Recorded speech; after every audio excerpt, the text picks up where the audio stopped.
We do know that having connection with others positively impacts our mental health.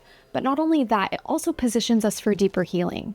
There's a famous child psychiatrist named Bruce Perry, and he's known for his work with children and helping them recover from trauma.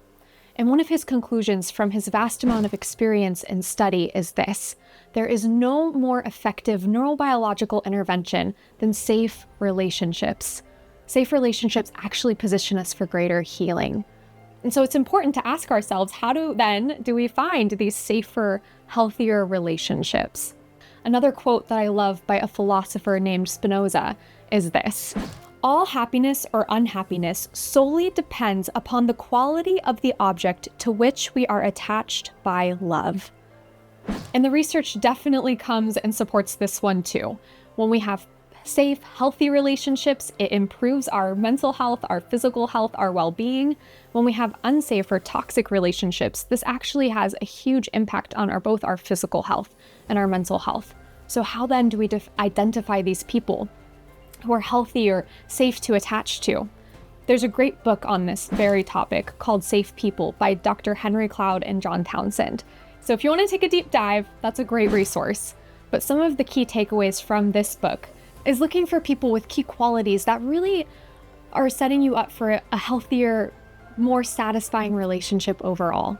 Some of these qualities include being honest, taking accountability, being empathetic and validating.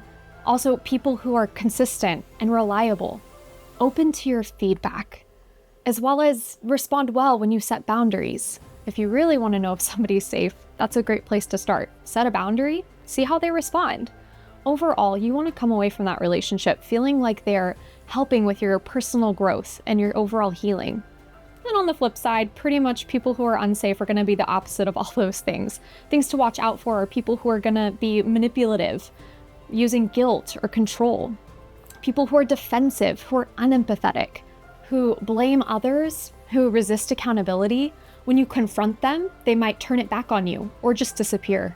These are people who are probably not going to be as safe for healthy relationship, as well as people who are more concerned with their image than true authenticity and honesty. Safe people will help you feel heard, valued, and free to be yourself. Any healthy relationship is going to come with conflict, and it's important that we have the skills and the right approach so that we can come away building the relationship and not destroying it. Look at conflict as an opportunity, both for personal growth as well as for building closeness and intimacy.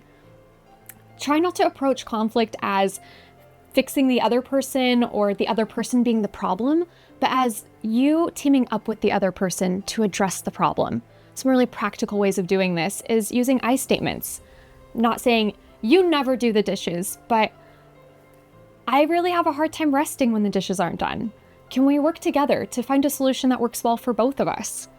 As well as using generalizations like you never do the dishes really aren't very helpful in terms of managing conflict, because it's just going to leave the other person more defensive.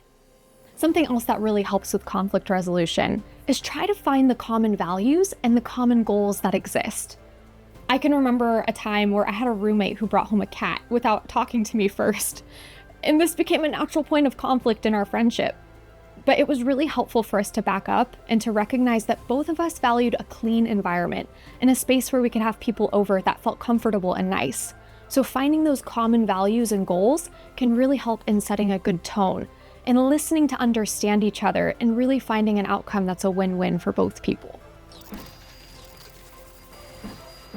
Studies show a stronger correlation between in-person interactions and overall happiness and positive mood. While online communication isn't bad, in-person communication is just so much better.